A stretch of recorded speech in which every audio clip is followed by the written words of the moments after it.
Welcome to Yeadon Community News, your independent source for Yeadon Community News.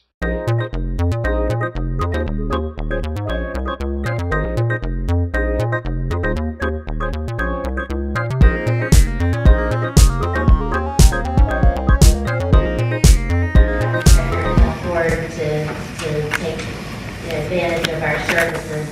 We don't turn anybody away. We offer it to anyone regardless of income.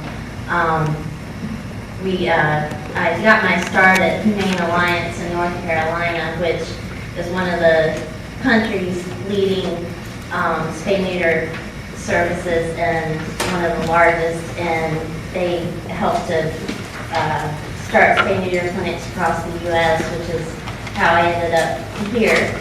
And we've been open for about 3.5 years now.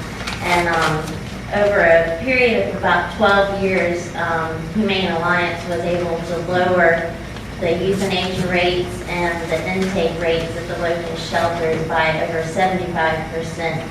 So that's what we're really hoping to do here in Delaware County.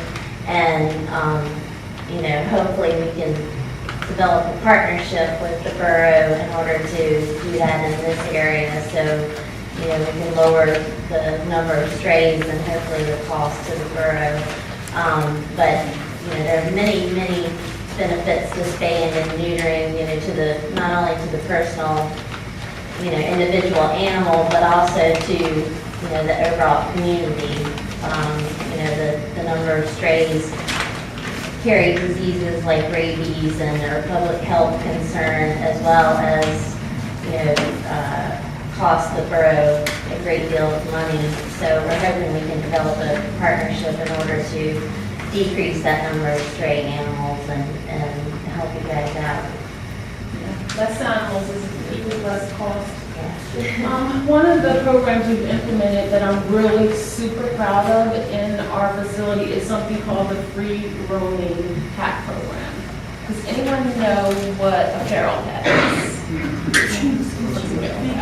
That is a cat that has been fixed and put back out, and they actually, after the cats are neutered, they form a colony, and they won't let other cats in that aren't fixed. That's the basic premise. We actually in our community have almost an umbrella of free roaming cats.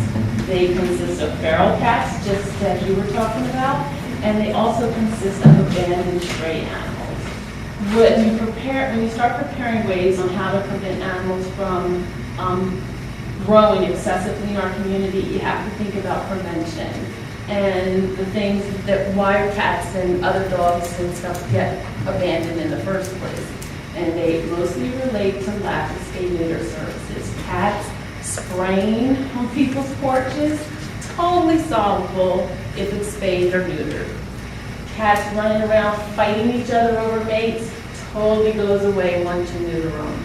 So what we did was create a program to reward the people in the community who care for stray or free roaming cats or feral cats by giving them lower prices. We lowered the price per spay-neuter to $30. And that includes a rabies and distemper vaccine. So it's pretty comprehensive. And the flea treatment for $30 for private residents who maybe have a cat in their backyard that they're feeding and they want to help it live a healthier life and help cut down on their population. We make it very flexible for people to come in. You can bring the animal in between the hours of 9 and 3 p.m. on any Monday, Tuesday, or Wednesday. And these are ways you can really help bring down the population of a big chunk of cats that live in a colony. And then lastly, we also do a wellness service. A lot of folks need help learning how to care for their pets. They haven't really been taught it, or they might not be or have access to a veterinarian. So once a month, on the third Saturday of the month, we offer vaccines, flea treatments, heartworm testing, flea meds with absolutely no veterinary exam. We only pay for the vaccine, and the vaccines are just $12. It's a super great way to help improve the life and health of your animal. So in closing, I would just like to say, please help us to help you as a community and think about ways we can get the word out about our services. It would be things like community tabling events, church members who might like us to come out and speak to their congregation. And certainly we want to build relationships with leaders in the community so we can start getting dialogues going and setting up things like transfer clinics so that we can help residents with their personal animals get spayed and neutered who may not have transportation. Any questions? We appreciate your time. Thank you. And I'd also like to thank both of you for coming out on Flag Day and disseminating the information to our community. I would like to know, do you have a website? We do. We do have a website, and it's www.thespayclubclinic.org.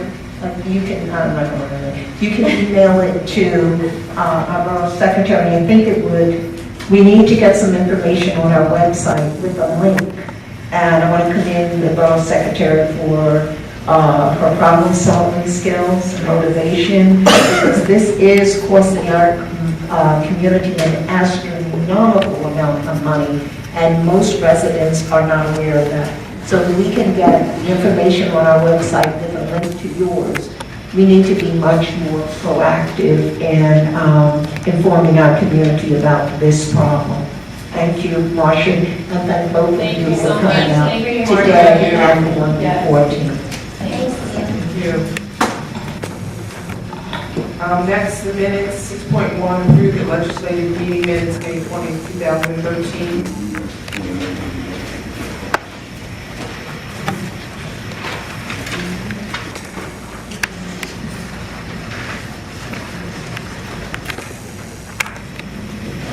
So moved. Second. Any questions? I have a correction. On the 16th, you have Councilor Sneed as absent, but Councilor Sneed as abstaining from a vote. I do believe she was present. She was present.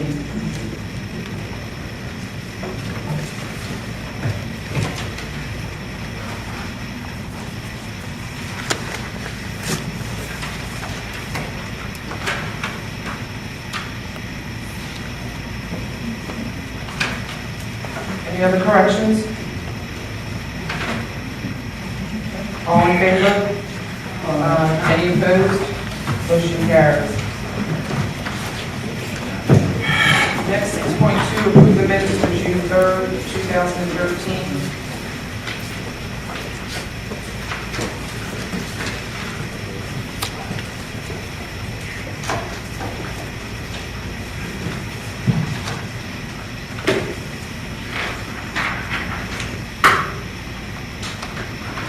I'd like to make a motion to approve the council minutes from June 3rd.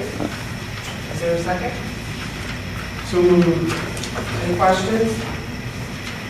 All in favor? Aye. Any abstaining?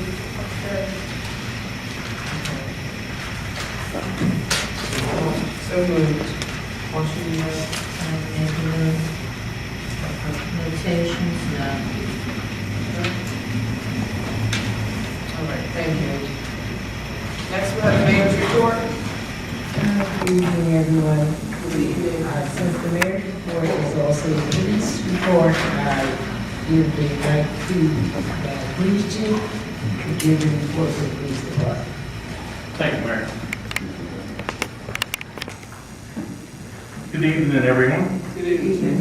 The monthly police report number 5, which covers May 1st, 2013 through May 31st, 2013. Police responded to a total of 987 calls for service.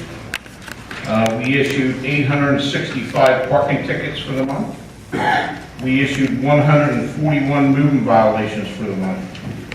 During the month, we had 28 criminal arrests, and the various revenue categories, which include parking tickets, police-related reports, municipal fines, and parking permits, totaled revenues collected for the month was $8,922.85. And police vehicles were driven a total of 4,891 miles for the month of May. Anyone have any questions? I also prepared and had Prevention Month, and as we all know, tomorrow is the first day of summer, and many residents will start planning vacations, and there's a lot of good safety tips in the flyer in regards to taking a stance and planning to reduce your chance of becoming a crime victim and having your home burglarized. So, and these apply throughout the year. Common sense things, lights, timers, but they're good to read over and maybe make some improvements to your locks, windows, hedges that might need to be trimmed around the front of your home, canceling your mail and your newspapers before you go away, and reaching out to a trusted neighbor on your block to keep an eye on your house. So those flyers are out there on the table for the residents to take, and I wish everybody a great summer. Thank you. Chief.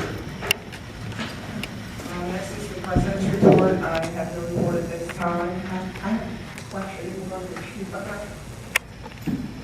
It may come later, but I need to ask now in case it does Yes, not. ma'am. You asked us to approve the hiring process for a patrolman. Yes. Is that coming later in the meeting?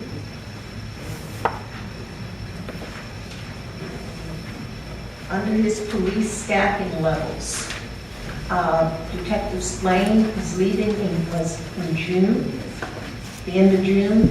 We currently have no list, so we need to, I don't think it's anywhere on the agenda, we really need to do that. I'd like to make a motion to approve the hiring process for police officers so that we can create a list when we need to replace Officer Slane, Detective Slane. Is there a second? So moved. Any questions? All in favor? Aye. Any opposed? Motion carries. Thank you. Thank you. Thank you.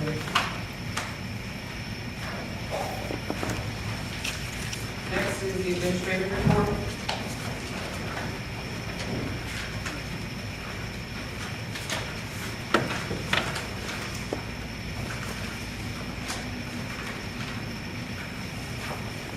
I'm pleased to announce that the Flag Day events went off without a hitch, despite the challenges of the weather the day before that left the Cypress Field in no way for the kids' corner activities to go off as scheduled. They were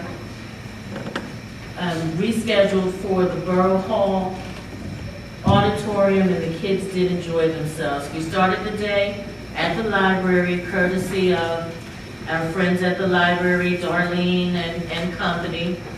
We were joined by the fabulous marching band from Kenwood High that marched us around the corner to the dedication of the new Pearl Memorial here at Borough Hall. We had a luncheon, and the theme of the luncheon was honoring our elders, where we served more than 85 participants, followed by the Kids Corner event. 55 children participated in quiet games. Imagine that. They played puzzles and arts and crafts and all kinds of board games. They were supervised by 11 volunteers. Water ice and soft pretzels were provided by the Franklin Mint Credit Union, and that water ice and soft pretzels lasted us well into the fireworks display that evening. And speaking of the fireworks, more than 200 people attended the fireworks at Kerr Field, and they were amazing. I felt like a big kid myself. Recreation, Camp Garrett began on Monday, June 17th. 27 children attended the first day. but 47 children have been registered, but their start dates are staggered. And Camp Garrett has been so generous as to offer us 80 slots this year, and we're still getting more and more requests. So I think we're going to fill all those 80 spots. Because of the success of the Flag Day Quiet Games, our recreation coordinator, Roy Hunter, suggested, and I thought it was a great idea, that we do something called Family Quiet Night, once a month, where we have board games for families. And I thought it was a great idea because some of the parents got really involved with the board games and puzzles. In fact, I was teasing one set of parents, one grandparent and one parent, and I asked them what grade they were in at Evans School, because they were really involved with the puzzles. And I thought it was a great idea, and it's something that we would like to pursue with Borough Council. And that's it.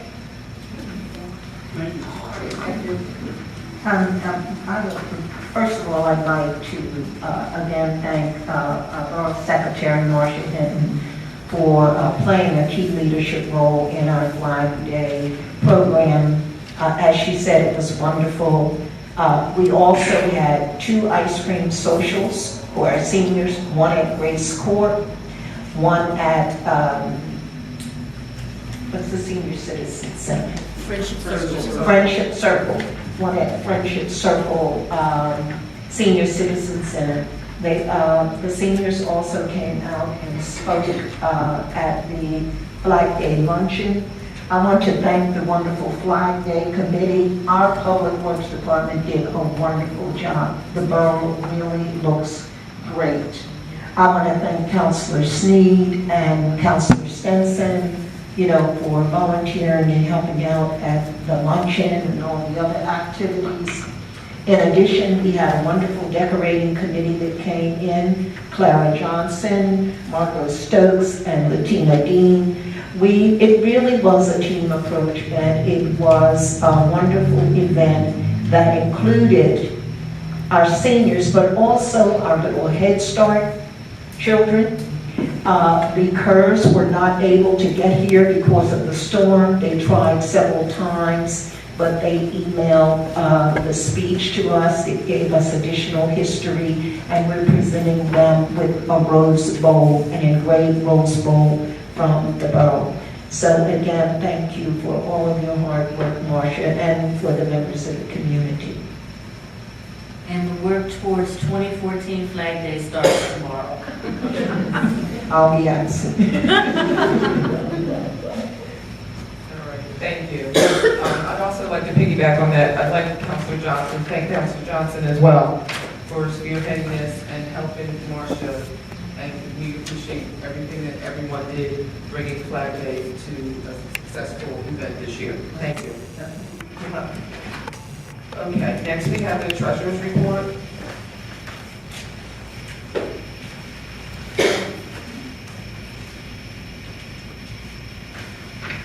Good evening. Good evening. I'll also be reporting on the tax collector's report as well. General fund cash flow as of 5/31/2013 was $2,241,057.45.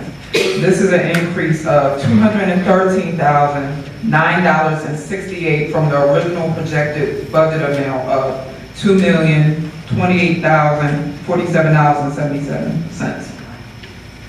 The refuse fund cash flow as of 5/31/2013 was $761,297.54. This is an increase of $346,316.75 from the original projected budgeted amount of $414,980.79. Sewer fund cash flow as of 5/31/2013 is $2,018,377.04. This is an increase of $1,100,270.16 from the original projected budgeted amount of $918,106.88.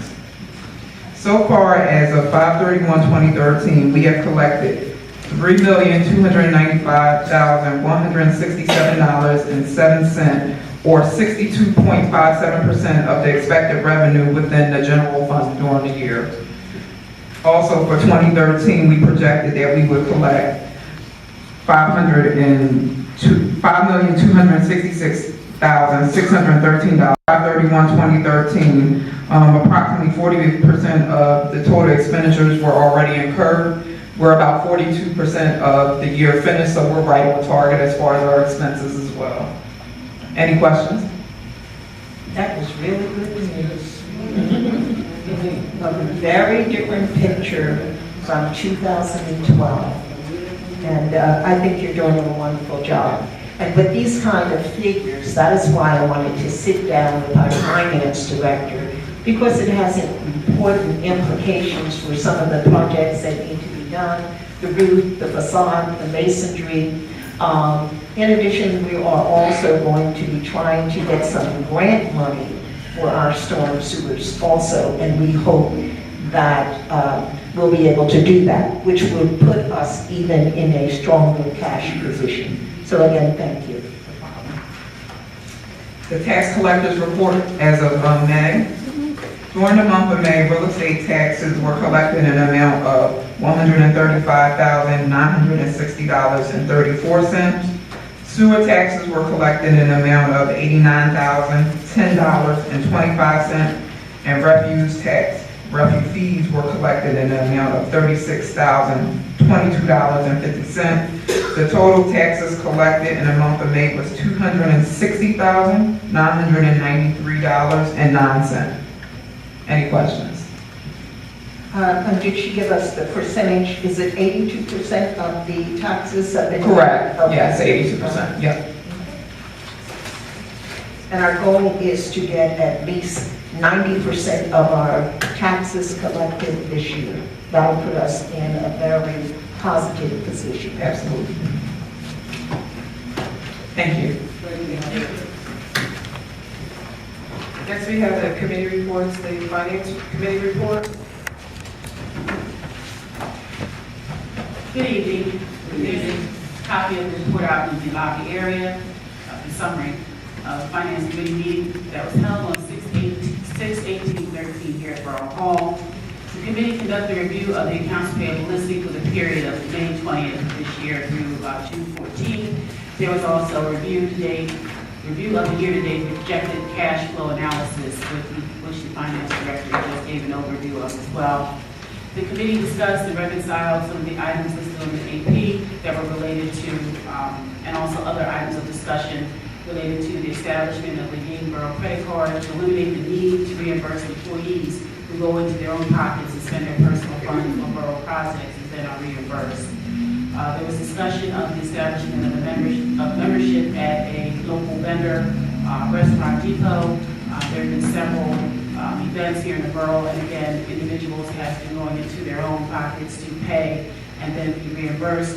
Apparently, Restaurant Depot had provided quite good food at a very good cost, so it's my understanding that they have provided us with the opportunity to become members of that Restaurant Depot establishment and be able to go there and get food for different events at reasonable cost.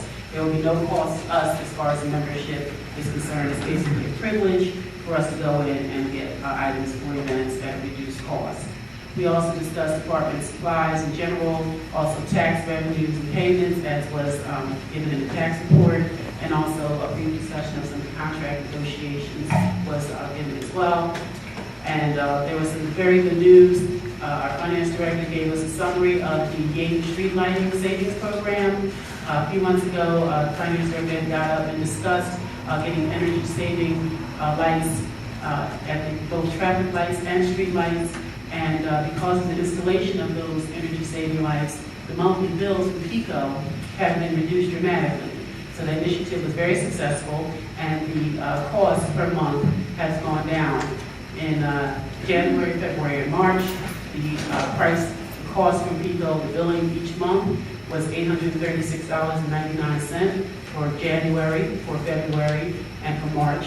They were both, all 3 months Each month was $836.99. In April, the PICO bill went down to $437.24.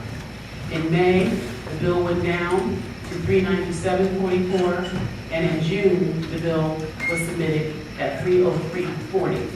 So apparently the cost savings from that initiative have been very substantial and will probably continue to have a positive impact on the bottom line. So thanks for the finance department putting that together and allowing us to recognize those savings.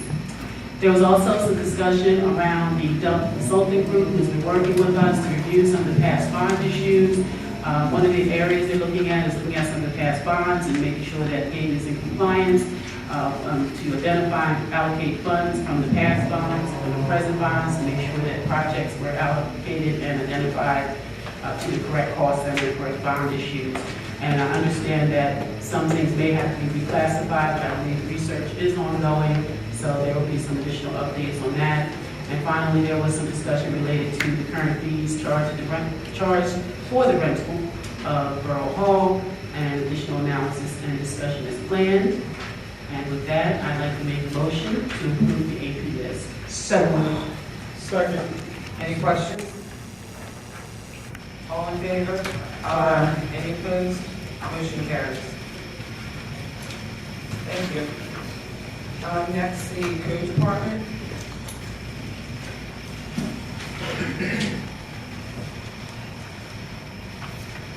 Oh, okay, I'm sorry, my writing is catching up. There are no action items under the Code Committee this month, so I will not be giving that report. However, I will be reporting on personnel and public works issues. Shall I continue? Yes, please. Okay. Under the public works, there are 2 action items. Action item number 1 is a carryover from our meeting on, I do believe on June 6th at our workshop meeting. And I would like to make a motion. Let me describe before I make the motion what the issue is for our residents. Currently, all of our businesses in this community and some of the apartment complexes do not have dumpsters. What they have been doing is putting out trash cans in our refuge. We are collecting their trash. We cannot do this because they're not paying refuge fees. So we are going to require all businesses and apartment complexes to have their own dumpsters. We will not be picking up their trash. So this is what that motion is about. Some businesses have them, some do not. But our code department will be carefully monitoring this. We will be issuing citations and we will be getting our money back that we have spent collecting their trash. With that being said, I'd like to make a motion to require businesses and apartment complexes to hire dumpsters, to purchase dumpsters. I would like to, this isn't written correctly, let me restate the motion. I'd like to make a motion to require all businesses and apartment complexes to have their own dumpsters and private trash collection. Is there, okay, there's a second. Any questions? All in favor? Aye. Any opposed? Motion carries. The next issue is, couldn't be placed anywhere else other than Public Works because they're going to be responsible for the signage. I'd like to elaborate so that our residents will understand this issue. Currently, there is a small street, the name of it is Paul Street, that is perpendicular to our community park. There are a few homes on that street, but as soon as the weather is warm, there are so many cars parked on Paul Street. They're parking on Paul Street rather than using the community parking lot, and the residents are not able to park or sometimes get to their own homes. We have had this issue before with the 800 block of Laurel Road, and what we did was to require that street to be permit parking only. So with that understanding, I'd like to make a motion to require permit parking for Paul Street in Yeadon Borough. Is there a second? Second. Any questions? All in favor? Aye. Any opposed? Motion carries. The third issue under Public Works, and I want you to reflect on our conversation about our storm sewers. Some of our storm sewers are located in the common driveways. What is used to do their own trash collecting? The trash trucks were about, they called them 20 footers, or they were 20 feet long. The current trash trucks are 40 to 50 feet long. They are very heavy. And as a result of using our common driveways, some of the storm sewers run along those common driveways, and we're experiencing these collapses. In addition, the code department is very carefully monitoring the condition of our common driveways, and over the next year, we are going to be repairing our common driveways. It is not a smart strategy to continue to allow the 50-footers and 40-foot trash trucks to use our common driveways. A large percentage of our municipality already has trash collection from the front of the properties.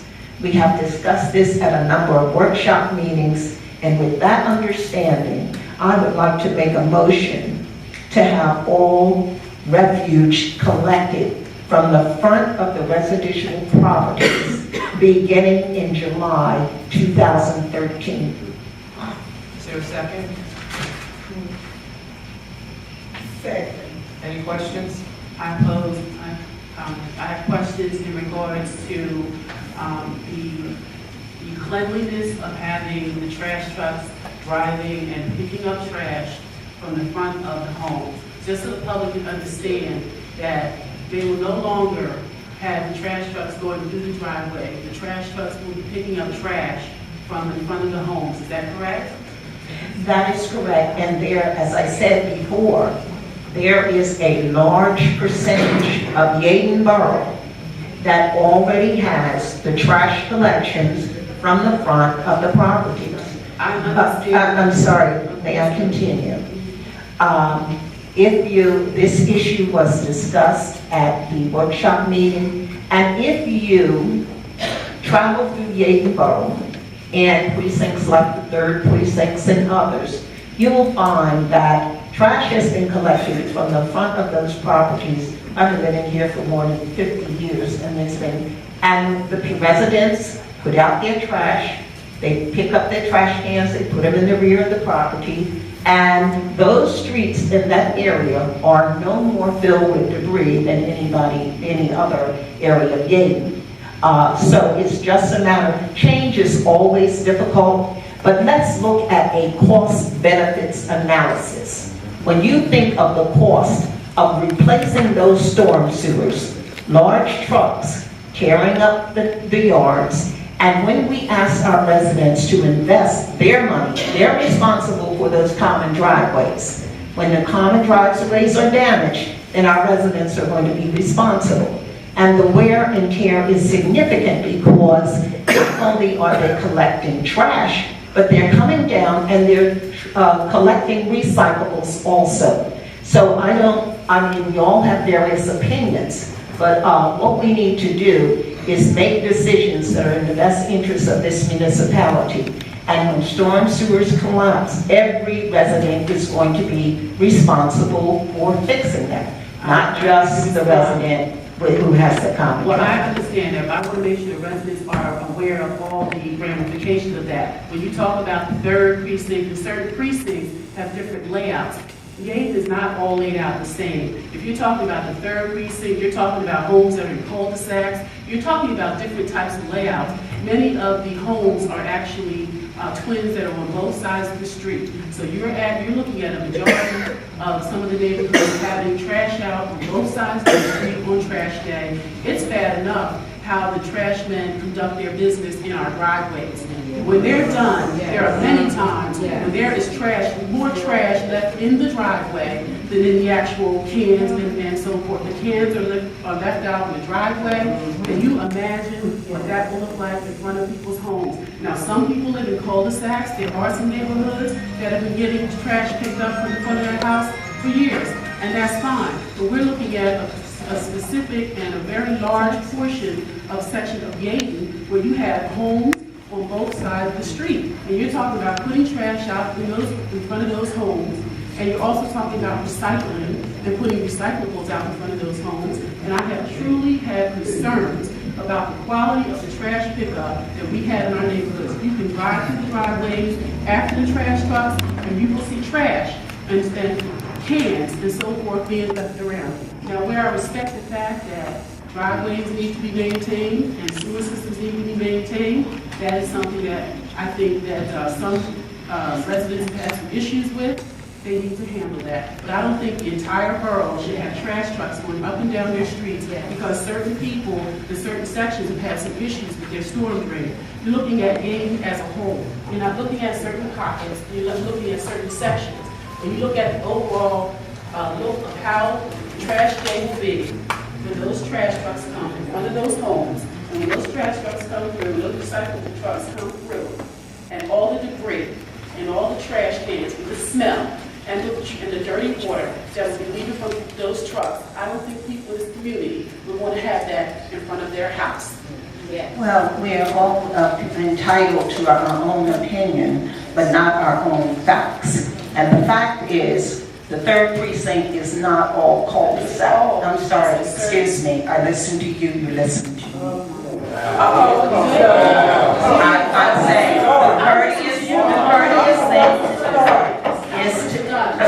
I'm saying the courteous thing to do is to listen. The feedback that we got from the Public Works Department, a majority of the homes in Yeadon, the trash is collected from the front.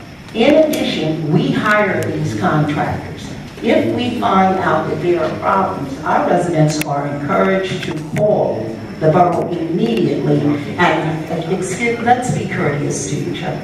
The residents are encouraged, and I encourage everybody, to call the borough immediately if you find out that that is the issue. A bigger issue, which we are going to address, but we're not going to address it right now, is the fact that far too many residents are not even putting their trash in trash cans as is required by the code. They're putting them out in plastic grocery bags, plastic trash bags. So I'm saying we can have, there's nothing wrong with having a difference of opinion, but what we need to do is make sure that we provide this community with accurate information. We can hold the trash collectors accountable because we hire them, we pay them, and no, Councilor Wright, the 3rd precinct is not full of cul-de-sacs. It's twin homes there, they're single homes, and I think that what we need to do is understand that this is not something new for Yeadon Borough. It is not an experiment. It has been going on for a significant amount of time. So that being said, that's the end of my time. Well, thank you very much, but I must have something to say. This is not an opinion, this is a quality of life issue. Councilor Steve had something that she wanted to say. And I'd then, like if you just quoted. all right, Councilor. It's a problem, I guess it's a general problem, because where I live, beach trash goes in the front, and the garbage truck, they do leave a lot of stuff outside, they leave the trash can in the road, and most of us are, well, I'm not the one, a lot of people are not home, but we want to have one neighbor that's, walk and he picks up all the trash can and put it in the driveway, they leave them there, which is very nice, and I appreciate that, and I do tell him when I see it, but sometimes there's a nasty smell when the truck comes and all the different stuff, but we don't have any other way, we have to put it in the front. So I guess that's what it is, they don't really do a good job of what they do.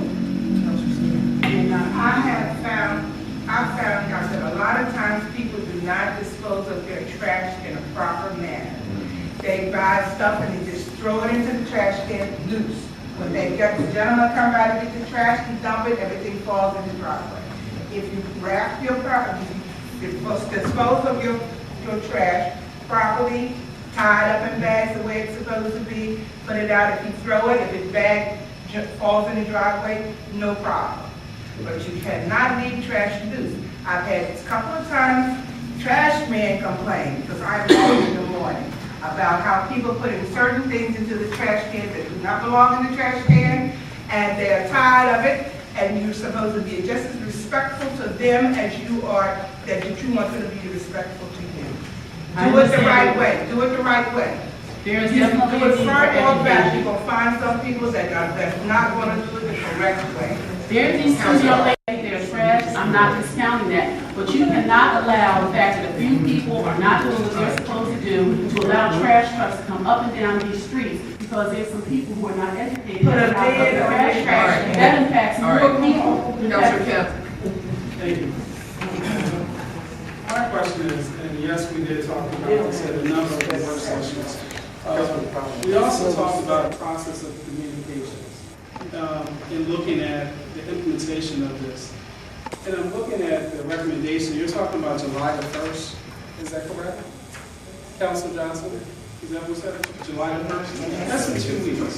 So what type of communications is that to the residents in terms of the trash going out in the front? So I think that we really need to think this process through. I agree there is some problems with the sewers, and the trash trucks do increase that problem, but I think we really need to think about how we're going to implement this and really talk about a communications process. If there are complaints, that some people have a voice and they know the information, that they're educated on what they should be doing about the trash. I just think the timeliness of this and not having all the details to give to people, to get the information out there is wrong.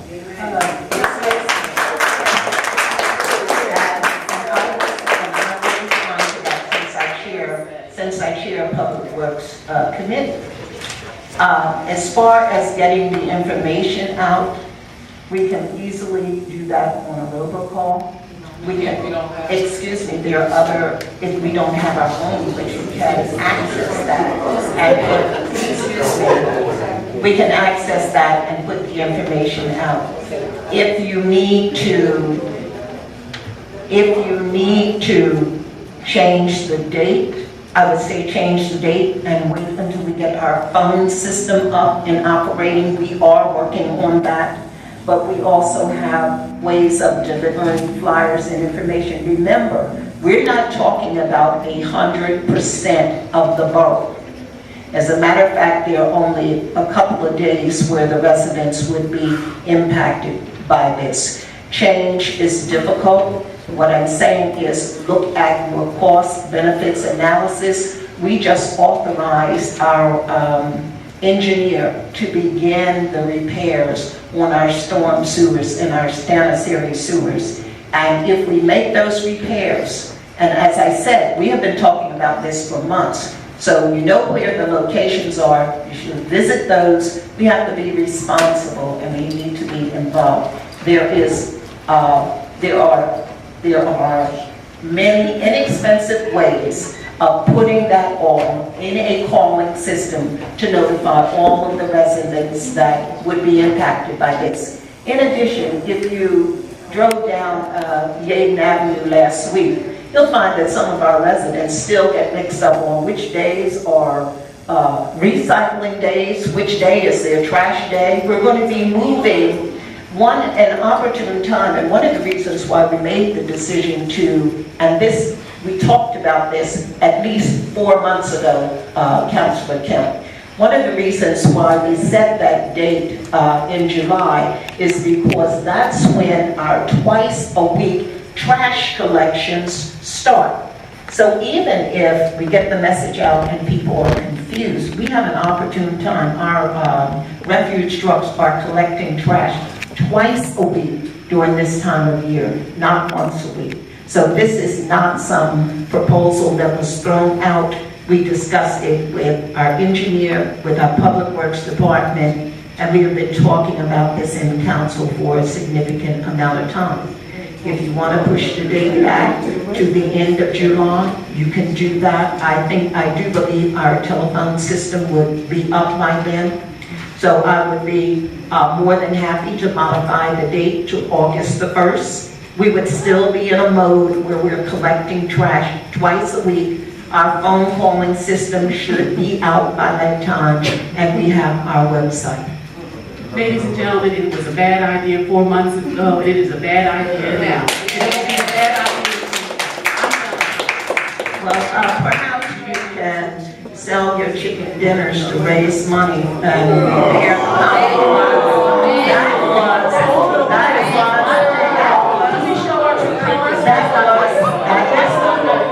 that was the proposal that you made to raise your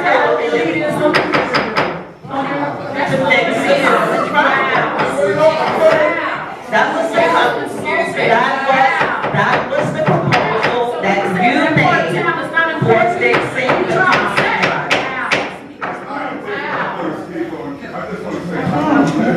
I have a motion for a prior question, please.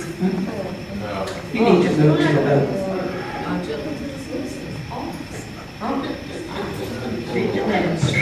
The question for the motion is to close the debate and vote on the motion that's currently on the table. That's the proper terminology for the motion for prior question. She's requesting if somebody wants to make that motion, close the debate and make a vote on the current motion, which has been seconded.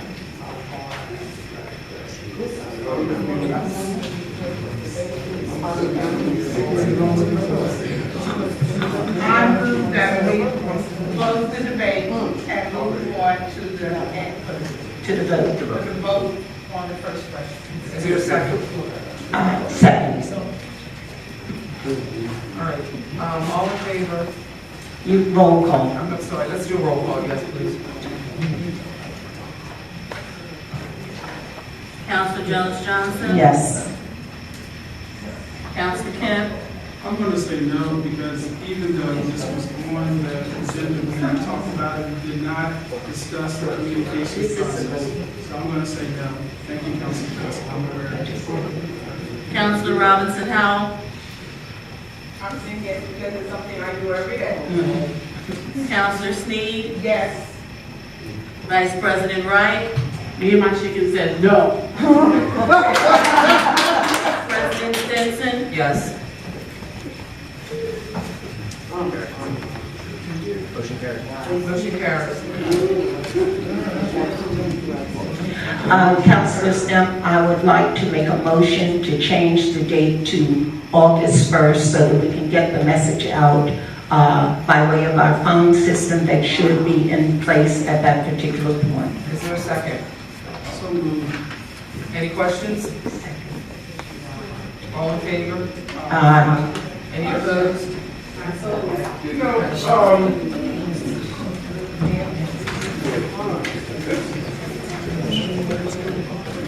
Madam President, Sir, you can't, Council. sir, you have to have a seat, please. It's out of order, please. I may be out of order, but you Sir, are not taking you have into to have a consideration seat. You're out of the order. residents. Sir, you have to have a seat, you're out of order. I understand that, but you're not You taking can into speak, consideration sir. of the residents. Public comment is at the And end. citizens Chance to forum. speak. 2 minutes. But they done approved it already. You still have your comment.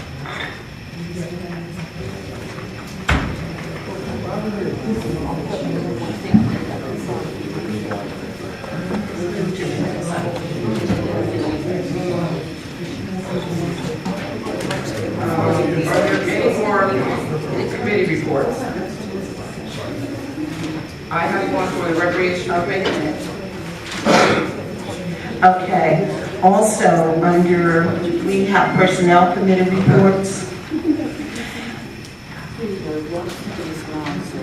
I'd like to make a motion to hire, I'm going to preface this by... Ladies and gentlemen, Councilor Johnson has the floor. Thank you. The Public Works Department is down several men. And as you're aware, our Public Works Department is doing the abatements for the vacant properties and the high grass. So with that background information, we want to hire 2 seasonal employees for the Public Works Department. One will be filling in for an employee that is ill. It should not be any additional cost to the borough because those properties that have high grass issues, we are issuing, or we have already issued the citations and the liens.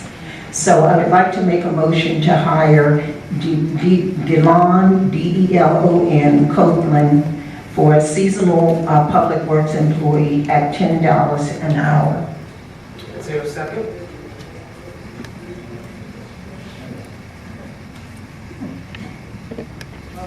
Second.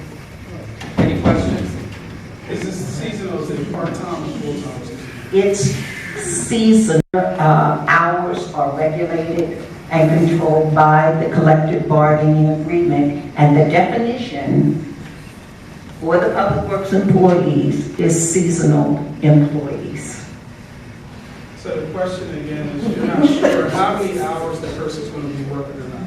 Well, as you are aware, with the public works department, that department could be called in the middle of the night if there's an emergency. So the hours for public works department is not defined.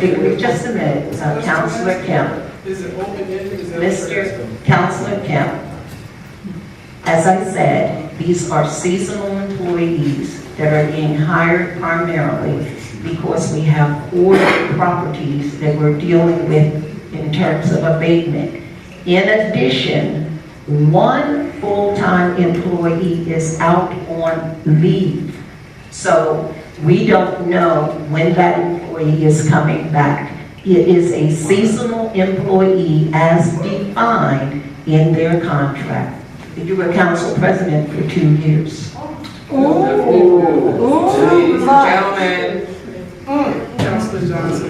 What I'm saying is this is not a new definition, Councilor But Kemp. you're bringing this up as a motion, and I'm asking you for clarity.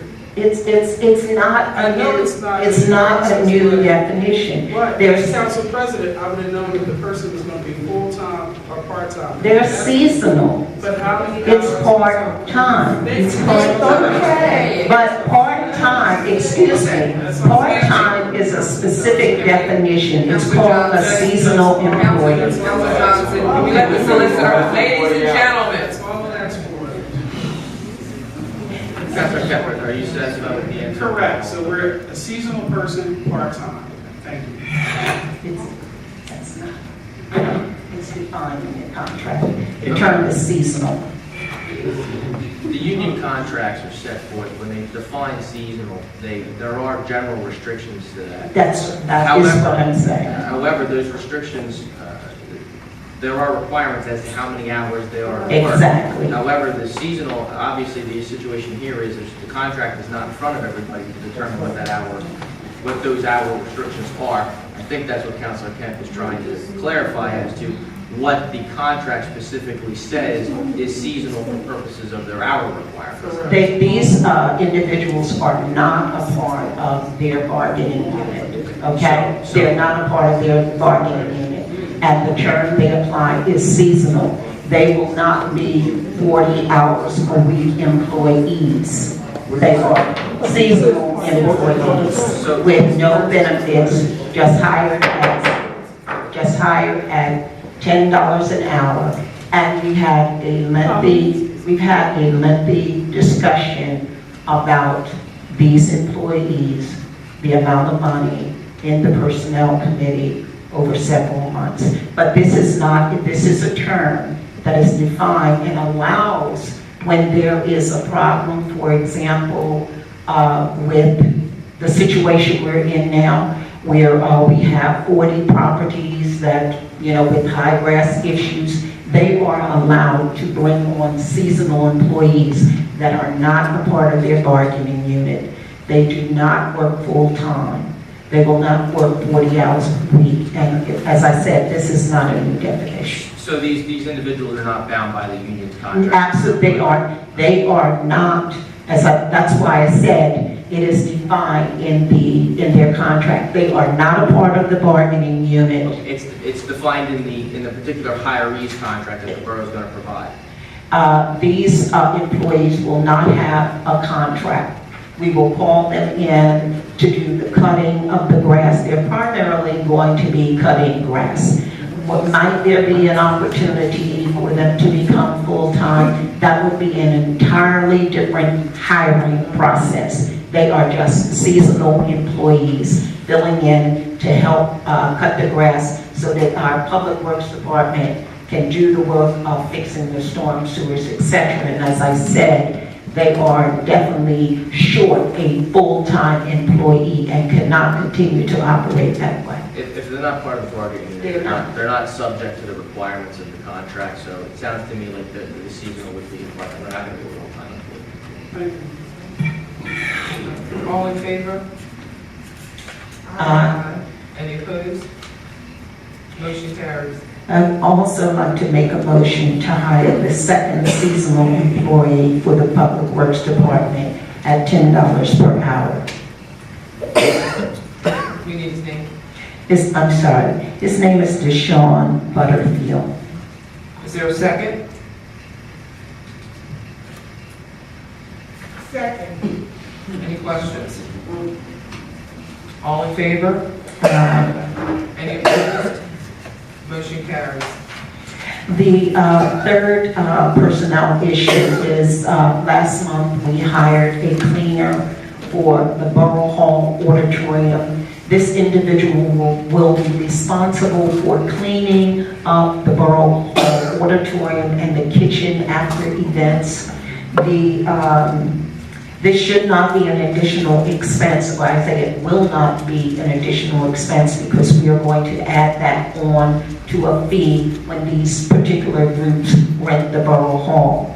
I would like to make a motion to hire Therese Locust as cleaner for Yeadon Borough Hall auditorium at a cost of $9 per hour. Is there a second? Second. Any questions? All in favor? Any opposed? Motion carries.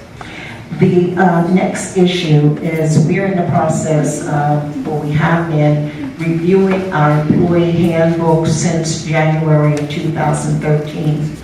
There is a need to provide short and long-term disability for our non-representative employees. Those are employees that are not in. Any questions? All in favor? Aye. Any opposed? Motion carries. That completes the personnel and the Public Works report. Thank you. Next, I have the Recreation Youth Report. As Marcia stated earlier, Flag Day was a success, from the parade to the flag ceremony to the luncheon to the kids' corner to the fireworks. Thanks to council members Rosalind Jones-Johnson, Gracie Sneed, Denise Stinson, Recreation Committee members Robert Wright, Ron Francis, and all the volunteers who made the event possible. A special shout out to Marcia Hinton, who coordinated the event. There's a new football and cheerleading team in Yeadon. The Ravens Youth Association is signing up youth from ages 5 to 15. For more information, call Coach Rory at 610-931-7366. The Elm Street Project, representing Yeadon and Lansdowne, is looking for a new director. For information, contact 610-745-4013. On-Stage Production is holding a dance play production and drama camp at Penwood High School, Cypress Street campus. For more information, contact Denise Wortham at 610-623-2341. And as Marcia stated, Camp Garrett has started. For more information, contact Lloyd Hunter at 610-284-1606, extension 149, or Kate Bramer at 610-353-7690. That ends my recreation report. Are there any other committee reports? Next, we have the solicitor's report. I have one item this evening. As council knows, but for the public, the borough's Comcast franchise agreement is up for renewal. There is currently a Delaware County consortium that has been organized by the Cohen Law Group. There are 6 municipalities throughout Delaware County that are part of this organization. I am looking for a motion at this time to approve the hiring of the Cohen Law Group and joinder of that consortium for the negotiation of the renewal of the Comcast franchise agreement. Is there a second? Second. Any questions? All in favor? Aye. Any opposed? Motion carries. Thank you.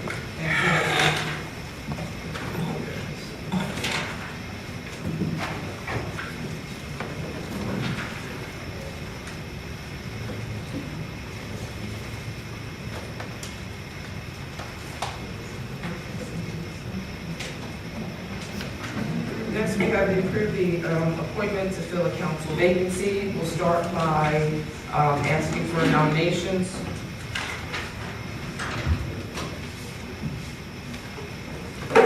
Any nominations? I would like to nominate Isaac Dodson. Any more? I would like to nominate Claire Johnson. Anyone else? Sharon. Anyone else?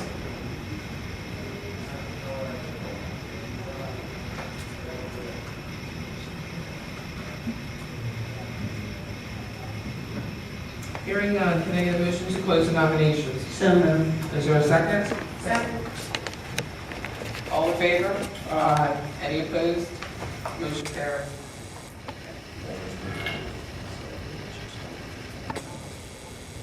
First one, Isaac Dodson.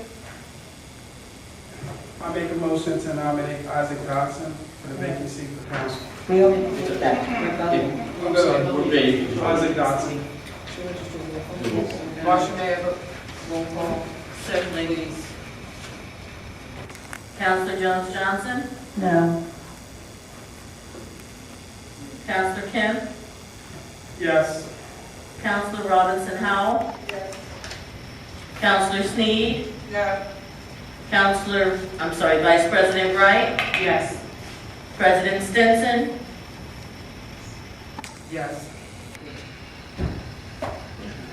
Motion carries.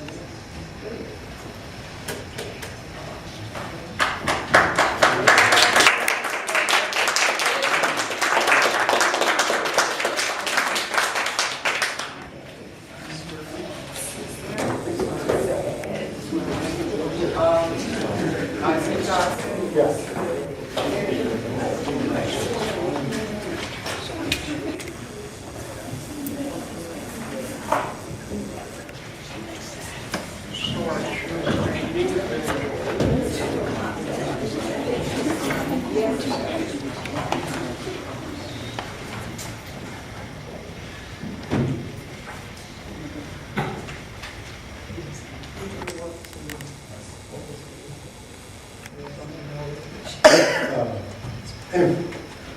Anyway, on the microphone, yes, for the mic.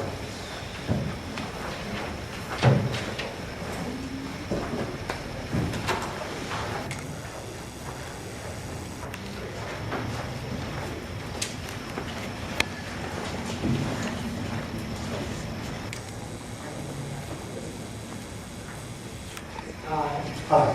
Isaac Dodson. Isaac Dodson. Do solemnly swear. Do solemnly swear That I will support. that I will support, Obey and defend the Constitution of the United States. obey, and defend the Constitution of the United States And the Constitution of this Commonwealth. and the Constitution of this Commonwealth. And I will discharge the duties of my office with honor. And I will discharge the duties of my office with honor. Do it now. Councilman. Thank you, Lord.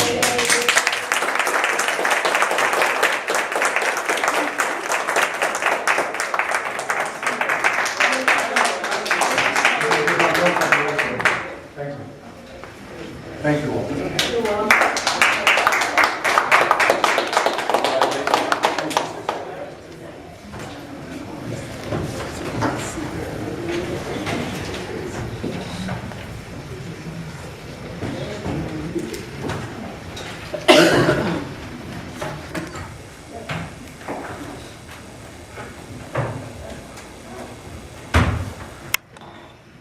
Next, 15.2, approve adoption of ordinance 2013-1354, rules for community park.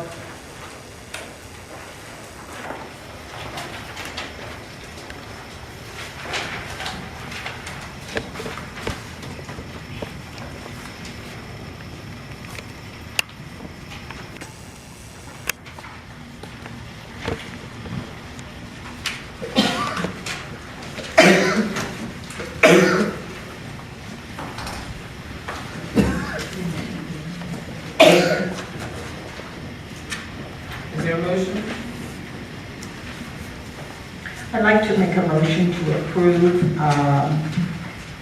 the adoption of the ordinance 2013-1354, rules for community park. Is there a second? Any questions?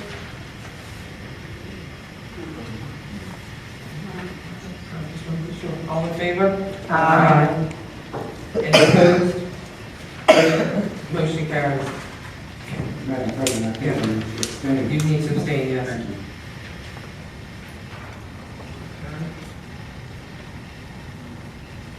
Next, 15.3, approve the community park permit application form. So moved. Is there a second? Second. Any questions? Any questions? I have a question about the porta potty. There's a lot of, it says the porta potty is not permitted.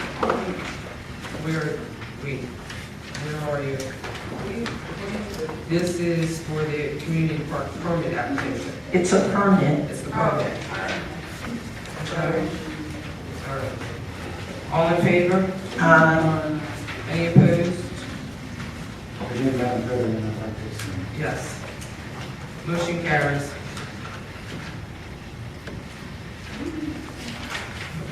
Um, 15.4, approve the block party permit application form.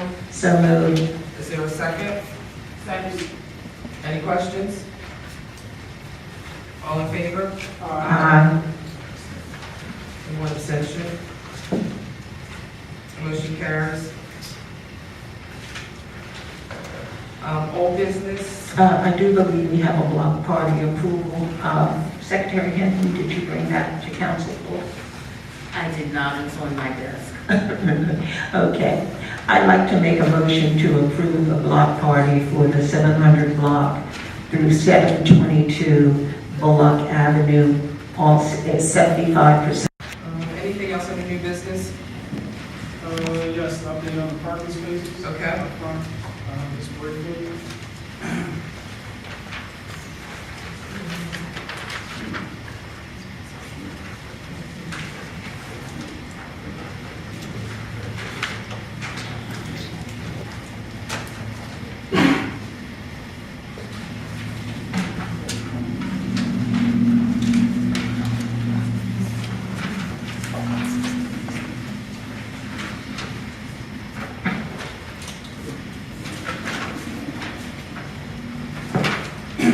Briefly wanted to go through some of the recommendations that was taken from council from our last meeting in terms of the changes of the parking lot.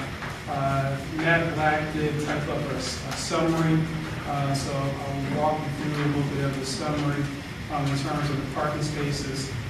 Also, if you need to follow along, I did pass out, hopefully everybody got a map regarding to some of the changes. Parking spaces 1, 2, and 3, again, those are assigned to visitors for 30 minutes. Parking spaces 4 and 5 are to police officers. Council President 6, the Mayor 7, police 8 and 9, and then handicap in spaces 10 and 11. That is currently already been that we previously approved. Additionally, looking at the fire spaces for the fire department, 13 and 14, 15 and 16 and 17, I'm sorry, let me recap. 15, 16, and 17 are the handicap spots we have already approved. Going back to 10 and 11, we had originally changed that to a police spot, and we had talked about getting another handicap spot so that we had 3. If we take 10 and 11, that would give us an additional handicap spot. So that is the recommendations from Matt and also Public Works. Also going over to the next lines side, 26 and 27, again for the fire department. And one of the things in talking about the fire department, we had discussed that there wasn't a need for fire spaces, but there really is a need for fire spaces. Bless you. And the reason why is because the fire department volunteers are parking in the visitor's spot. So there is a need to give them some assigned spots for themselves, even though they think it's not needed. So with this recommendation, you're looking at at least 6 different spots for the fire department, whether it's volunteers or whether it's the 2 people that are downstairs on call with our EMS truck. In terms of the employee parking, we talked about we have 21 employees. It has been reduced to 8 parking spots for the employees. And you're looking at a total visitor spots, just strictly designated to the visitors, 11 spots total with this new projection. I don't know if there's a need for more discussion. The direction by council was to look at more visitor spots. So this will give us those additional visitor spots. If there's more visitor spots, then we would have to go looking at taking spots away from around 25 to 35, and then spots around 46 to 50, and that would chop into the employees. Who's going to time this 30 minutes for visitors? That is a good question. That was one of the original recommendations before I took this on board. So we go to the police department, I'm assuming. Normally, time parking spaces like that are monitored by parking enforcement officers. For example, they would come by, record the time and the license number, and then periodically come through to see if that vehicle is still parked in that particular space. So that kind of timing is monitored by our parking enforcement officer, but I think we definitely need some flexibility, particularly the way our elevator operates now. It is very, very slow. And I felt that with our last discussion, that 30 minutes is really not enough. We get people who are coming in for permits. Sometimes there's not a person right there at the window. They have to ring the bell. They have to wait. And generally, I think that we need probably a little bit more flexibility, because many of the visitors that we're talking about are coming in to handle a borough issue frequently on the 3rd floor, and it takes a substantial amount of time. So we're not going to vote on this tonight, so I think we really need to reflect that. Madam President, may I suggest, although I'm new to council this evening, but not new to council, that we have a municipal parking lot that's directly across the street from the borough. And looking at the schematic, there are only 8 parking visitors slots that I can see. And I think it's a total of 11. It's 11. Total of 11. Since we're in the customer service business, maybe we should be employees opening that parking lot with proper signage, and allow more spaces for our residents and our visitors. And especially since we plan on gearing up and growing our borough, and we expect more people to come and visit us, that may be a suggestion. Yeah, that was one of the suggestions, and that's why I'm coming back to council, because we have reduced the employee spots before. And again, it's open for discussion. You can go back, I can go back and reduce them even more. But it's only 8 now at this particular time. So if council wants to take 4 away or all 8, it's open for discussion.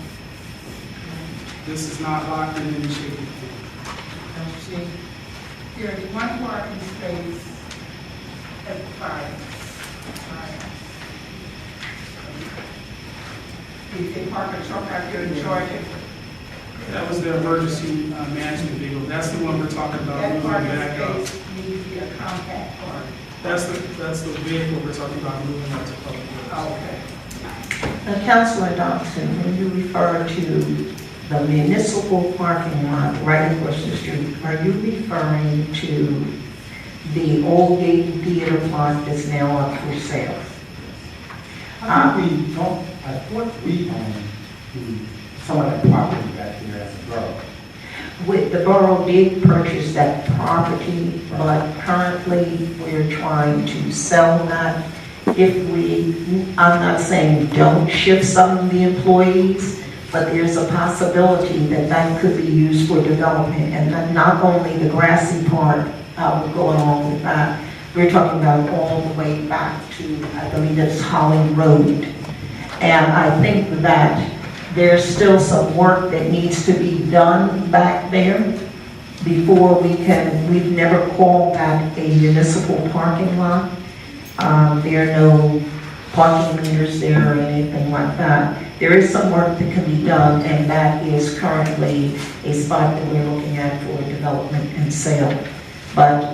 And in addition, we're also reviewing the parking in the schoolyard at Evans School, and whether or not that school was ever zoned, that schoolyard was zoned to be a parking lot. They are in the process of getting ready to start the repairs over there at that lot, and it's a possibility that the teachers at Evans School may need to use that as a parking space rather than the Evans schoolyard. We're trying to turn that back into a playground again, okay? So it's just something to think about before we shift the employees over to that particular area. There are a lot of issues that are up in the air right now about the use of that particular location. Madam President, may I address Councilor Knight? Yes. The good news is that it's a suggestion, and as Councilor Kemp said, he's open to suggestions. So I appreciate this, and I think you're taking into consideration. He's going to take into consideration mine. We can meet. Yeah, I understand. It is a good suggestion, but I wanted, you may not have been aware of the Evans schoolyard issues and the fact that we were looking at that as an alternative parking site for the employees of Evans School. Thank you. You're welcome. So I'm going to assume we're going to push it off to the next meeting. I'm okay with that. It passes back to the council. Okay. Does anyone else have any more thoughts?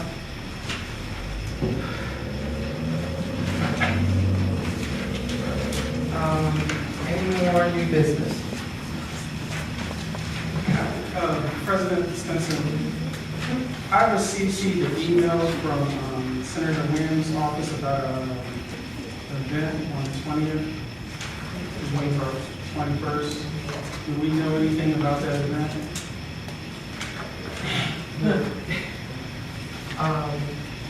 Because that's coming up. It's tomorrow. There was two events. There was one the 21st, and then there was one, there was a community park event, July the 20th or something. Oh, I didn't get that. Right, and you were, someone CC'd me to you from Senator Williams' office. I think Don did. Okay, I didn't see that one yet. Yeah. So, time is of the essence in regard to his event. So I think it's not something that needs to be discussed. I didn't get it. I don't have the information. Did you need to get a copy of the? No. I didn't get it. Councilman Kemp, are you suggesting that the senator needs to use the auditorium for a second event? No, there was an email that I was CC'd on, it was sent to Council President Stetson regarding to community park event, July the 20th. By which group is that? It's from Senator Williams' office. It would have to For come. our community? For our No. community? Yeah. It would have to come through council. We would have to have a lot of specific details about that. And tonight, to my knowledge, we haven't, and we talked about this with outside groups using community park. That has to come through council, and we need all of the details. And we voted not to have, I believe it was 4 events in that park. So we don't have enough information. We ran into problems with the event that's being held tomorrow because we did not have all the specific details. That is more than a 12-hour event that really was incurring the borough some additional costs for internet services. So we cannot approve anything without having all of the information. But as far as tomorrow's event, the auditorium is set up, it's ready to go. But that was not an easy task because we didn't have all of the information in terms of exactly what was going to be required of this borough, not only in terms of additional expenses, but the utilization of our human resources, our public works department, even calling on Marcia and using a significant amount of her time. So we don't have the information, so I don't believe we could vote on that. Marcia, were you given anything for an event in the park? Nothing. I don't have anything. And Rhonda spent significant time in my office today, and she and I had a conversation. It was geared mainly to tomorrow's event, but she never mentioned anything about a community park event in July. I wonder what would be the proper path forward then, if they could get because we're looking at June, so if in fact they want to do something, I mean, Before I speak to Senator Williams, and make sure we stay within those guidelines, and then, with all courtesy to you, Councilor Dodson, report back to council about what's going on, so we're better educated about the use of what they would like to put on at Community Park. With all due respect, Council President Stenson, Council adopts its rules of order, and Robert's Rules of Order is never used to discourage conversations between elected officials. Thank you.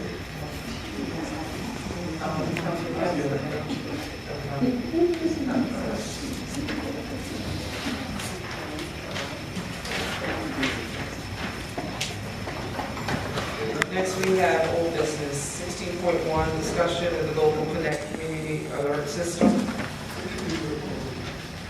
At our last council meeting, council approved entering into a contract with Global Connect.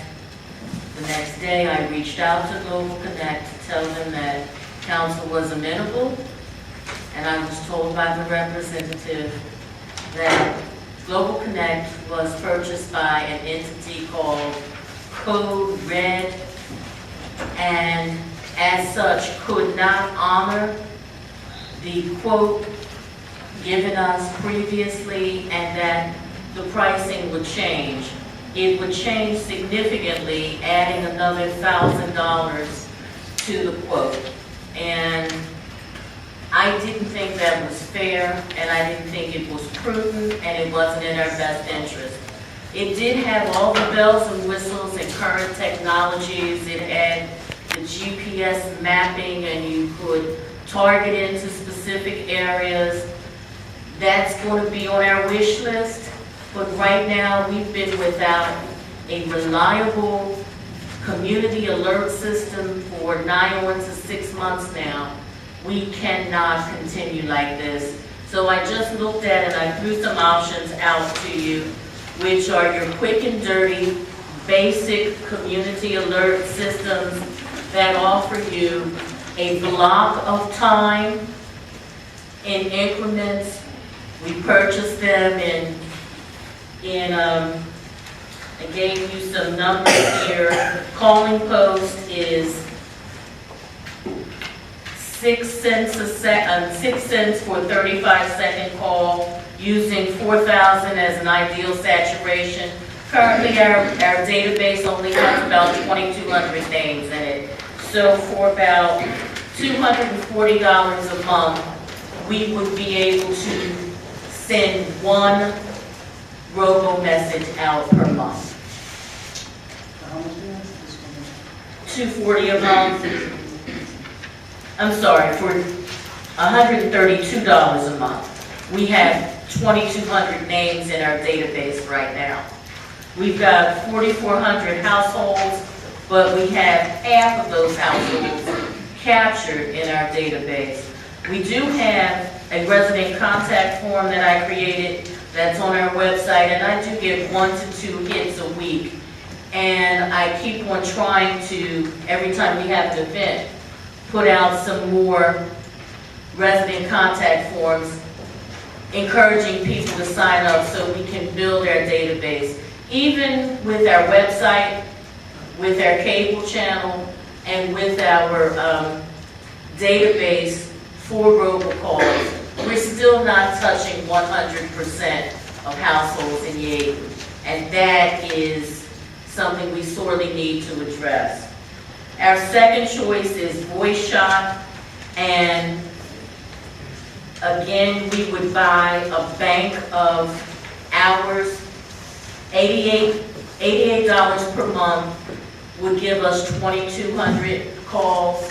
That would be one call per month, so $88 a month, we could make at least one community alert announcement per month. It's, again, a stopgap measure until we find that system, that ideal system, and you all know I was in love with Global Connect. I was sold. What is your recommendation, Madam Secretary? I would go with either Call Fire or Voice Shop. They're both within, they're less than $100 per month. What is your recommendation? I think that you have your knowledge base of the different systems is probably stronger than anybody's on council. And I would like to hear, between those two, what is your recommendation? With all things being equal, I would go with the cheaper choice, which would be Call Fire at $66 a month. So moved. Just one question before we head that direction, and it is important. Is there any contractual? No contract. No contract. When the hours run out, we just simply re-up. Can you make a motion again? Did you restate that so I can make the motion? Certainly. I would suggest we go with Call Fire at $66 per month for our community alert system, with the caveat that we still look for something else like a Global Connect. But this will be our stopgap measure. So moved. Is there a second? Second. Any questions? All in favor? Aye. Any opposed? Motion carries.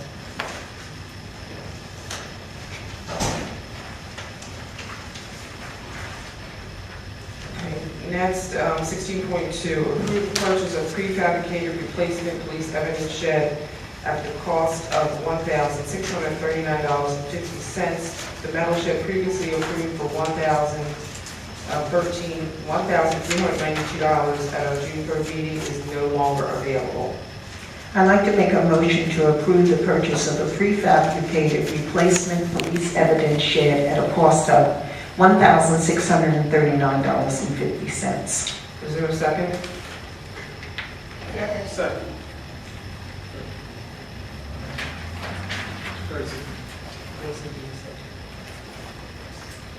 Any questions? Why isn't the previous price available? The metal shed is no longer available. Correct. The shed itself is no longer available. And I was told that this shed is a vinyl shed, so it weathers better. So the metal shed would require painting and maintenance exactly from time to time. This, it can sit out there and take the heat, the snow, sleet, whatever. Thank you. All in favor? Aye. Any opposed? Motion carries. 16, we've already discussed 16.4, the updates from Councilor Kemp regarding the Borough Hall parking lot. 16.5, updates on Borough Hall fee structure. And this isn't anything that really needs a vote. I just wanted your input on it. It was put together because it came from last month's meeting when we decided that there needed to be an hourly fee structure for meetings, that it wasn't fair to charge an organization $1,300, a 4-hour block, to have a meeting. And also because now we have different amenities, we are basically selling a bare bones. We're basically offering a bare bones auditorium, and then there would be certain amenities. We're trying to attach a fee structure, a price to amenities being offered, like the kitchen. The kitchen should not be a part of the package. That's a fully equipped industrial kitchen. And there should be a fee involved with using that as well. So for your perusal and discussion. As I look over this, Marsha, I just want to say a good job, because I definitely agree with some of the fee structures and things you had. And then my only concern is that when you look at an event for the Borough Hall in terms of the aesthetic view of our Borough Hall, when you start adding in these prices for the chairs, the tables, and things of that nature, it's going to make the Borough Hall such increased price that I don't think we're going to get the people that we need to get in terms of to make it a worthwhile event. I think if we could explore and maybe tweak some of the numbers or maybe play around with some of the numbers. And that's just my own personal opinion of some of the items. I think you're absolutely right with the kitchen. I don't know if you're talking about the TVs, because we have old TVs. Wishful thinking. When we get those plasma flat Okay, screens. so is that what we get, plasma? Okay, so this is sort of a trajectory as we start to increase. Because I see It that makes as, us competitive. Right, I see that as we get, up to the standards of what somebody will come in. And, again, I think if we're going to look at this, maybe we should look at an implementation phase for some of these things. That's my opinion. Anyone else? That's what we do.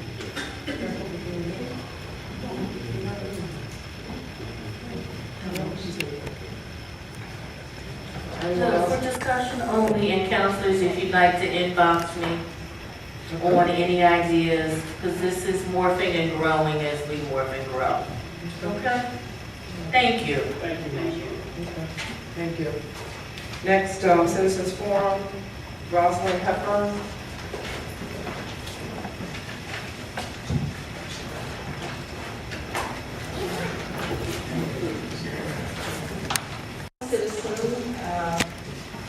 Yeadon Council members. I have a couple things I wanted to discuss, and this one is for Council President Johnson. You are overseeing the code department as far as getting public works employees to take care of lawns. Is there any way that people are asked to cut their trees and shrubs that are growing up to the second story of their home? Is that part of the contractor's job? Or is it the resident's job to keep the trees cut and keep the property looking presentable? That's the first item I have for you, Councilor Robinson Johnson. Could I respond to that first? Yes, absolutely. My response to that is, it really depends on whether or not the tree is a borough tree or the tree is on a resident's property. Okay, the tree is on the property, but it looks abandoned. The property looks abandoned, and where does the borough step in Okay. to fix Yeah. that? What I would suggest that you do, we call that objectionable vegetation, where the trees are overgrown. Sometimes you'll find fences that are overgrown. What I suggest that you do is to contact the borough, the code department. I have done that. Okay, well, Paul, you can contact me and give me the address, and I know which code officer works in that particular zone. If the house, we're trying to track vacant properties. If it's a vacant property, what we will do, if we find that that tree is a safety issue, we will take responsibility for taking care of that tree.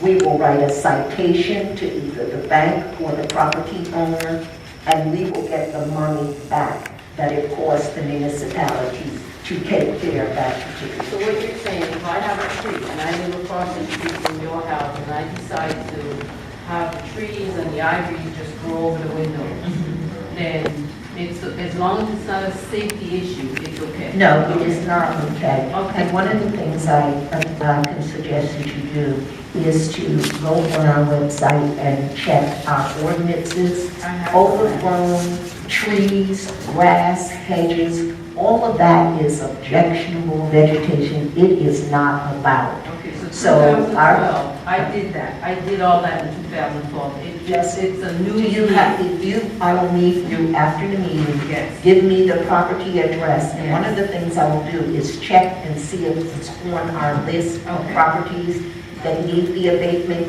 If it is not, I will contact the code employee. Each code officer has particular zones in this community.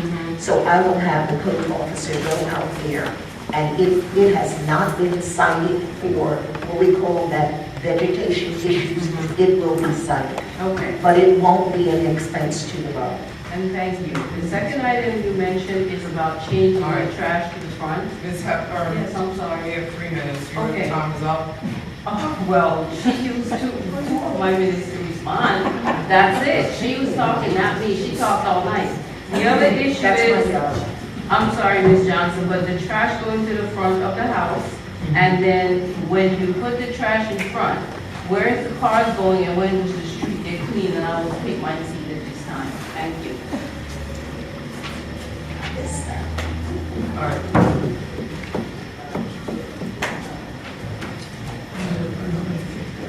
Next is Michelle Cuff.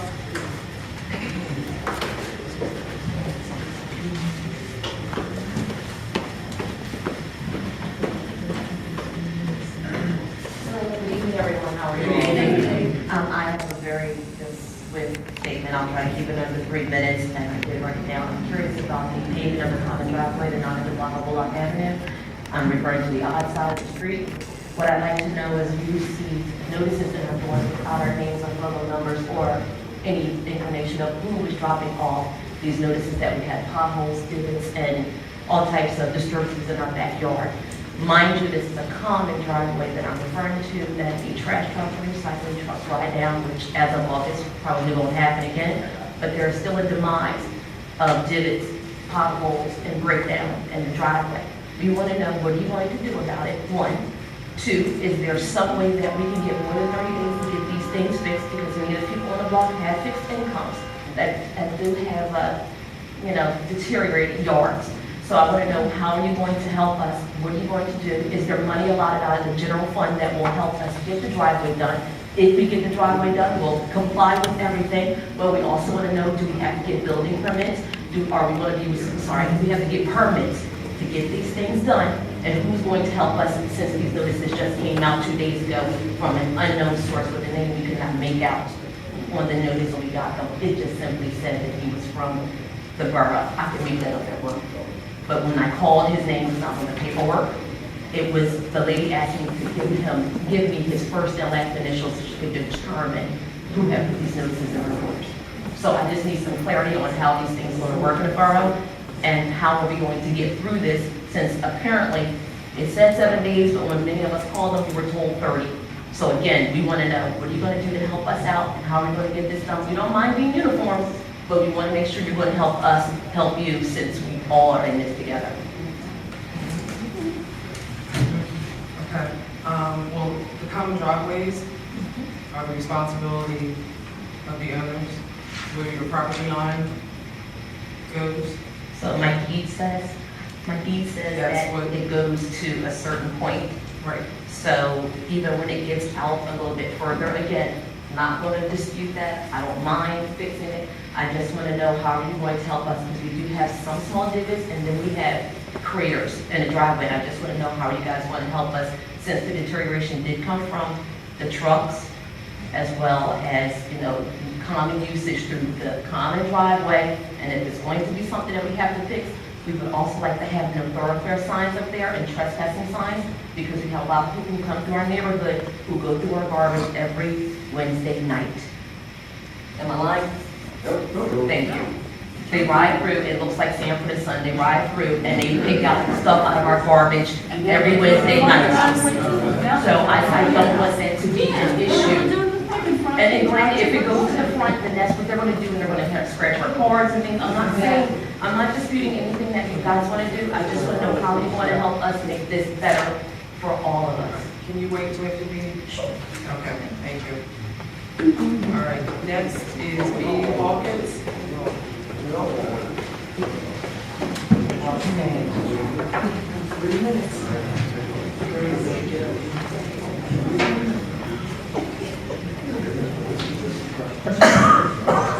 I come to ask you, that it has come to my attention and I've heard a tri-star delicatessen down at the other end of the borough where I live has applied for alcohol license to sell beer, etc., which would be more or less like a stop and go.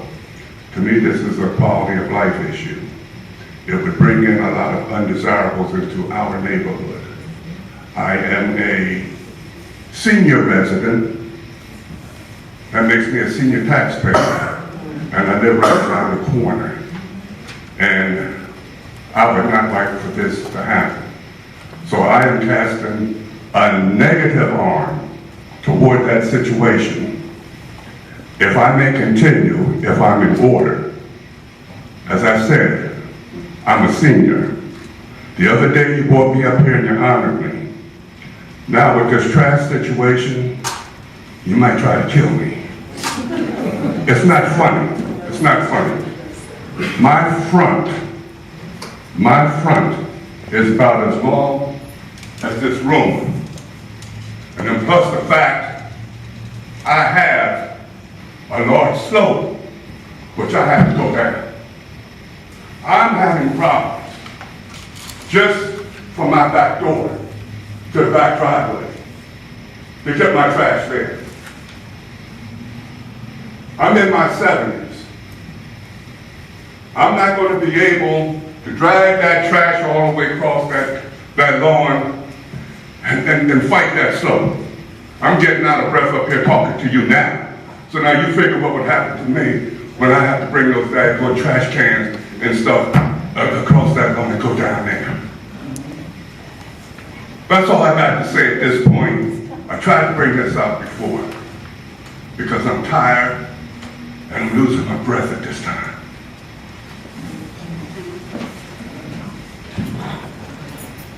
Next, Sharon Council.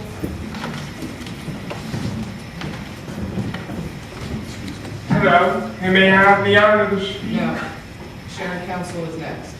Okay then. Thank you.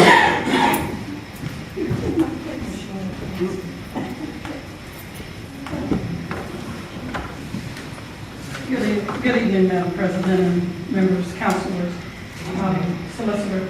I guess my question may be moot at this point since you've already voted on the rerouting of the trash cans.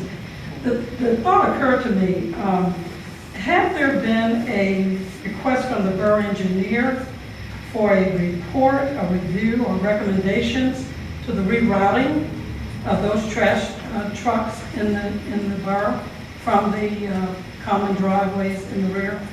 I mean, I don't know how old the borough is. It was incorporated, I don't know, 150 years ago. And I don't think this has ever been done. So my question would be, was there adequate examination with the borough engineer and recommendations from the borough engineer to propose this type of change? I mean, I can appreciate meetings in the executive room, but I mean, where, and I can understand the potential damage to the common driveways, but as the gentleman that expressed his inability to do that or carry that out, I think sometimes you probably need to look a little deeper and check a little deeper before these kinds of decisions are categorically made. That's my comment. Thank you.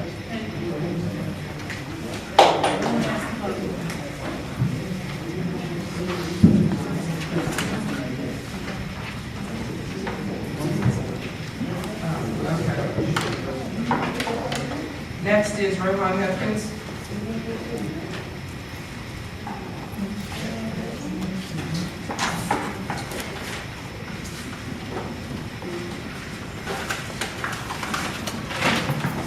Good evening, Madam President, Mayor Butler. I'd first like to congratulate my friend and colleague, Isaac Dodson, who's been appointed to the Vacancy Council. I think you have a great experience and you'll serve us well. My comments is I want to say something about the primary election from a personal standpoint. And one of the things I've tried to do in the borough is to bring civility to Borough Hall, and I believe that starts with our election process. And I want to thank Mayor Dolores Jones-Butler for running a fine campaign and for the level of the clean campaign, running a clean campaign, and I believe that campaigns such as that serves the borough well, and I want to thank her for her service and for meeting with me and being so affable. And I wanted to tell her personally that my mother visited on Father's Day, and she wanted to send her personal greetings, but she loves you. She does both. But I just wanted to comment on that you know, this is a level of public service that we want to continue to engender in Yeadon. I wanted to thank you personally the first chance that I got. Thank you. All right, is there take a motion to adjourn? Go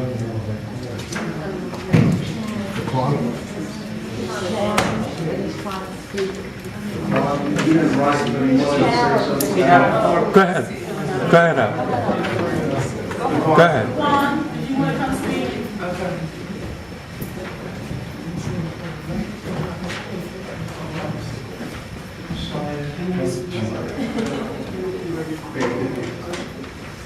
Hello, and thank you for giving me the chance to speak.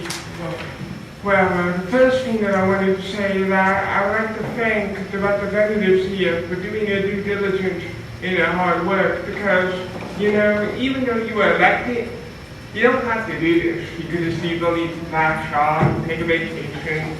And so I think what you guys are doing, I think is really great. And I even think that it's even better that we have this kind of participation. You know, just a month ago, I was a part of this whole elected process, and we saw for the first time the spirit of Yeadon really rising up and really taking charge of this community. And that gives me hope, and that gives me aspiration. And one of the things that I just wanted to say was, whether my rank will be a civilian, or whether hopefully, and I'll declare that I intend to run for one of those council seats.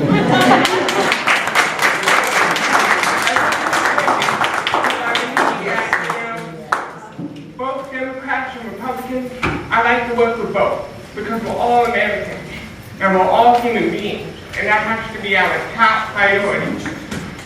I'll just say one last thing, is that my intentions would be to lower the budget. I believe that, you know, when I took a look at the budget that one moment, is that we actually have a very, very good budget when you take a look at it, because there's the big, you know, the super problem, as we all know. But if you can imagine, if you take that away for one moment, we're actually running very near a surplus. So I think that this is the problem that we could tackle, and when we do tackle it, we'll be able to get so many funds, and we'll be able to do so many things for the town, for the community, for everyone. And I think that I'd like to take this challenge, and I think that we're all going to succeed. Thank you very much.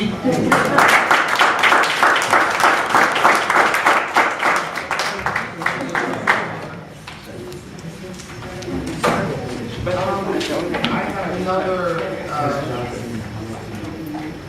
okay. Lorraine Johnson? Yes. Okay, your name wasn't on here.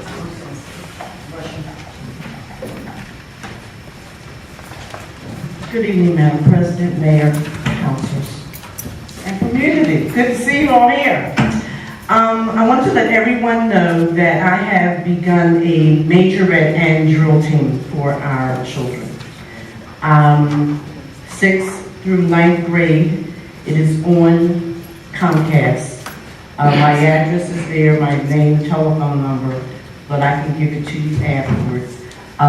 In this program, I'm going to try to start some etiquette, make sure our children know how to set a table, all kinds of things.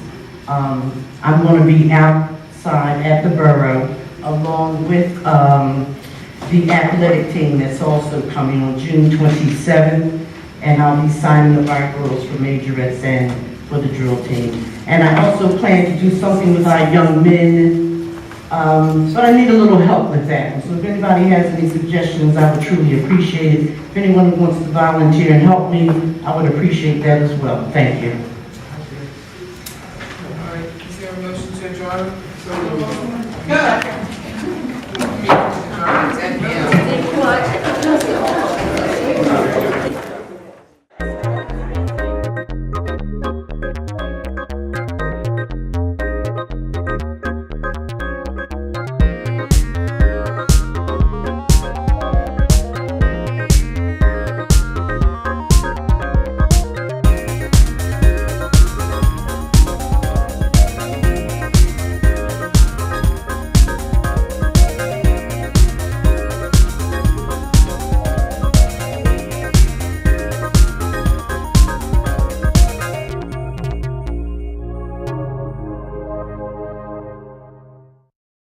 Yeadon Community News, your independent source for news and information.